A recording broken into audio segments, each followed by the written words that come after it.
अस्सलामु अलैकुम वरहमतुल्लाहि वबरकातुहू। आयत नंबर 5। अस्मा पहचानने हैं और हमें उसका अदद और उसकी जिन्स पहचाननी है। खुदन चूँकि तनवीन है इसके ऊपर तो ये इसम है और इसमें मोनस की कोई अलामत नहीं पाई जा रही तो ये मुज़क्कर होगा। अल मुफलिहूना, ठीक है, अलिफ लाम से शुरू हो रहा है इसलिए ये इसम है। और ऊना की आवाज़ हमें बता रही है कि ये जमा का सीगा है, यानी कि इसकी जिन्स हो गई मुज़क्कर। और इसका इसम होना कैसे पता चला? अलिफ लाम की वजह से। और ऊना की आवाज़ बता रही है कि ये जमा का सीगा है और हम सबको मालूम है कि जमा का सीगा मुज़क्कर के लिए ऊना की आवाज़ पे आता है और हीना की आवाज़ पर आता है, जबकि मोनस के लिए आतू और आती की आवाज़ पर आता है। ठीक है। सवाउन, अब सवाउन चूँकि नकिरा इसम है, तनवीन है इसके ऊपर, तो हमें पता चल गया ये इसम है। और फिर इसमें जो है वो कोई भी अलामत हमें नज़र नहीं आ रही उसकी इसका जो मोनस की कोई अलामत हमें नहीं मिल रही, तो हम इसको कहेंगे कि ये मुज़क्कर इसम है। उसके बाद कुलूबी, कुलूबी जैसे हमें पता है जमा मुकस्सर है, क़ल्ब की जगह जमा है, तो क़ल्ब जो है वो मुज़क्कर होता है। हमने पहले भी बात की थी कि जब भी जमा आएगी तो उसके वाहिद पे जाकर देखेंगे तो क़ल्ब जो है वो मुज़क्कर और अदद के हिसाब से ये जमा हो गया। गिशावतुन, गिशावतुन जो है ये हमारे पास नकीरा इसम नज़र आ रहा है, तनवीन है इसके ऊपर और गोल ता पे एंड हो रहा है, ये मोनस की अलामत में से ये है, तो इसलिए ये जो है वो मोनस होगा। और अदद के हिसाब से देखें तो ये वाहिद होगा। और इसी तरह से अज़ाबुन और अज़ीमुन ये दोनों अस्मा हैं और तनवीन इन दोनों के ऊपर आई हुई है और इनमें मोनस की कोई भी अलामत नहीं पाई जा रही, तो ये मुज़क्कर हैं। और दूसरे नंबर पे अदद के हिसाब से ये दोनों वाहिद हैं।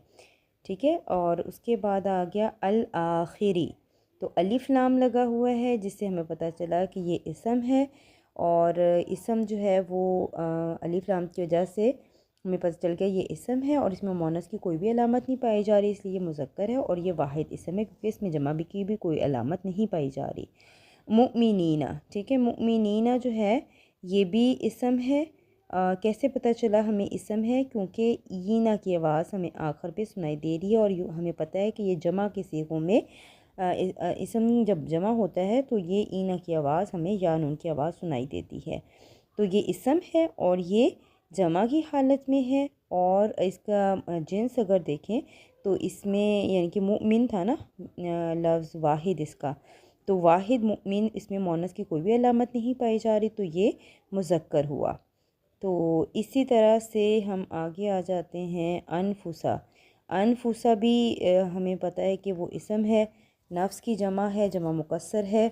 ठीक है। कुलूबी, और नफ्स जो है वो हमें पता है कि वो समाई मोनस में आता है, मुतफरिक अस्मा में हमने पढ़ा है इसको, तो इसको मोनस डिक्लेयर करेंगे। कुलूबी, ये कल्ब की जमा ऊपर हम कर चुके हैं। मरादुन, मरादुन जो है वो भी नकीरा इसम है क्योंकि इसके ऊपर तनवीन इसम है। और दूसरे नंबर पे ये जो है वो इसमें मोनस की कोई भी अलामत नहीं है, तो इट मीन ये मुज़क्कर है और अदद के लिहाज से ये वाहिद है। इसी तरह से अज़ाबुन अलीमुन ये दोनों आ गए दोबारा से, और वहाँ अज़ीमुन था या अलीमुन है। ठीक है। तो ये दोनों भी अस्मा में आते हैं, मुज़क्कर हैं और ये वाहिद हैं। ठीक है। अल अर्दी समाई मोनस में आता है। ठीक है। तो ये मोनस होगी जेंडर और अदद के लिहाज से ये वाहिद होगा। मुस्लिहूना, ऊना की आवाज़ से पता चल गया ये अदद के लिहाज से जमा हो गया। और मुस्लिहू यानी कि इसका वाहिद का सीगा था तो उसमें मोनस की कोई भी अलामत नहीं है, तो ये मुफसिदूना, ऊना की आवाज़ से हमें पता चला ये जमा का सीगा है।